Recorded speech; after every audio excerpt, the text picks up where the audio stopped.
Zee 24 तास एक पाऊल पुढे। अलाहाबाद रेल्वे स्टेशनवर झालेल्या चेंगराचेंगरीत 20 जण ठार तर 10 जण जखमी झालेत। मृतांच्या संख्येत वाढ होण्याची शक्यता वर्तवली जाते। अलाहाबादमध्ये कुंभमेळा भरलेला असून आज शाही स्नान असल्याने कोट्यवधी भाविक गंगेत डुबकी मारण्यासाठी अलाहाबादेत जमलेत। त्यामुळे रेल्वे स्टेशनवर मोठी गर्दी झाली होती। प्लॅटफॉर्म नंबर 6 वरचा फुटओव्हर ब्रिजचा कठडा तुटल्याने ही दुर्घटना घडली आहे। पंतप्रधान मनमोहन सिंग यांनी या दुर्घटनेबद्दल दुःख व्यक्त केलं असून सर्व प्रशासकीय यंत्रणांना तात्काळ मदतीचे आदेश देण्यात दिलेत। तसंच रेल्वे मंत्र्यांनी दुर्घटनेसाठी तात्काळ हेल्पलाईन सुरू करण्याचेही आदेश दिलेत। तर उत्तर प्रदेशचे मुख्यमंत्री अखिलेश यादव यांनी या दुर्घटनेच्या चौकशीचे आदेश दिलेले आहेत। अलाहाबाद रेल्वे स्टेशनवरच्या प्रचंड गर्दीमुळे फुटओव्हर ब्रिजचा कठडा तुटला आणि त्यामुळे अपघात झाला। आपण अधिक माहिती घेऊयात आमच्या प्रतिनिधी रश्मी पुराणिक सध्या आपल्या संपर्कात आहेत। रश्मी, आता काय माहिती आहे? मृतांचा आकडा वाढण्याची शक्यताही वर्तवली जाते। भूषण, खरं तर खूपच भयानक हा अपघात घडलेला आहे। अलाहाबादच्या प्लॅटफॉर्म क्रमांक 6 वरचं जे फुटओव्हर ब्रिजचं जे रेलिंग होतं ते तुटलं आणि त्यानंतर जी एकच भगदड झाली त्यामध्ये चेंगराचेंगरी होऊन ह्या लोकांचा मृत्यू झालेला आहे। सध्या जो मृतांचा आकडा आहे तो 20 पर्यंत पोहोचलेला आहे आणि अर्थातच अनेक जण जखमी आहेत आणि मृतांचा आकडा वाढण्याची शक्यता आहे। याची वेळीच दखल घेत पंतप्रधानांनी आपल्याकडनं मदत निधी देण्याचं आश्वासन दिलेलं आहे। आपल्याकडनं त्यांनी दुःख आणि खेद देखील व्यक्त केलेला आहे। थोड्याच वेळापूर्वी रेल्वे मंत्र्यांनी देखील सांगितलेलं आहे की उत्तर प्रदेश सरकारबरोबर चर्चा करून जास्तीत जास्त स्पेशल ट्रेन्स सध्या अलाहाबादला जाण्यासाठी प्रयत्न चालू आहे, जेणेकरून की जास्तीत जास्त लोकांना जी गैरसोय होते ती होऊ नये आणि जास्तीत जास्त लोकांना तिथून बाहेर जाण्यासाठी मदत व्हावी। अर्थातच ही घटना घडल्यानंतर ज्या पद्धतीने लोकांना उपचार मिळण्यासाठी किंवा हॉस्पिटलला जाण्यासाठी जी मदत हवी होती ती वेळीच मिळाली नाही, त्यामुळे देखील लोकांमध्ये खूप जास्त रोष आहे। हे माहिती आहे की कुंभमेळा चालू आहे।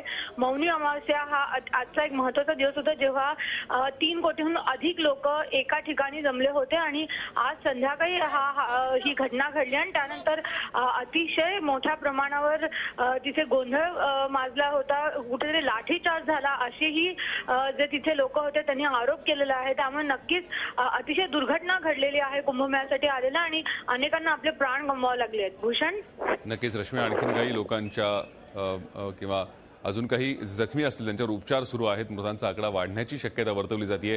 जसं तुम्ही आता सांगितलं की काही स्पेशल ट्रेन सुद्धा अलाहाबादला रवाना करण्यात आल्या आहेत की जेणेकरून या गर्दीची पुन्हा अशी धावपळ होऊ नये, चेंगराचेंगरी होऊ नये। एकूणच अखिलेश यादव यांनी सुद्धा या प्रकरणाच्या चौकशीचे आदेश दिलेत। काय त्या संदर्भात सांगता येईल? आता सध्या कशा प्रकारे तिथली व्यवस्था ठेवली जाते? नक्कीच, खरं तर आधीच या उत्तर प्रदेश प्रशासनावर ह्या पद्धतीचा आरोप होत आहे की एक कल्पना होती की आजचा दिवस महत्त्वाचा आहे, अनेक लोक तिथे येणार आहेत, तर ह्या आधीच त्यांनी अशा पद्धतीने नीट कारवाई करणं आवश्यक होतं। तरी देखील ही घटना घडल्यानंतर, ही दुर्घटना घडल्यावर लगेच त्यावर रिॲक्शन झाली नाही, त्यामुळे अनेक लोकांवर लाठीचार्ज झाला, अनेक लोकांना प्राण गमवावे लागले।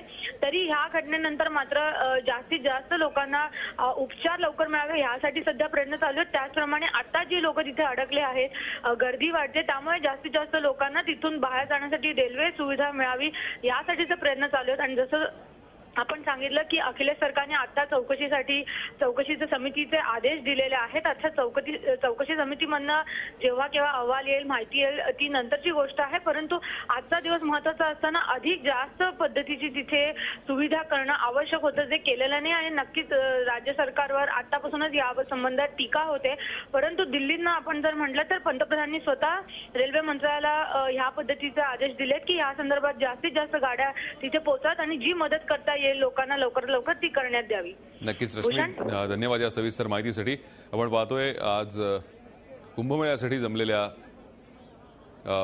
गर्दीची अलाहाबाद स्टेशनवर चेंगराचेंगरी झाली। या चेंगराचेंगरीमध्ये 20हून जास्त लोकांचा मृत्यू झाला, अनेक जण जखमी आहेत आणि हा मृतांचा आकडा वाढण्याची शक्यता वर्तवली जाते। पंतप्रधान डॉक्टर मनमोहन सिंग यांनी सुद्धा या दुर्घटनेची दखल घेतलेली आहे। त्याचबरोबर मुख्यमंत्री अखिलेश कुमार यांनीही या संपूर्ण प्रकरणाची चौकशी करण्याचे आदेश दिले आहेत।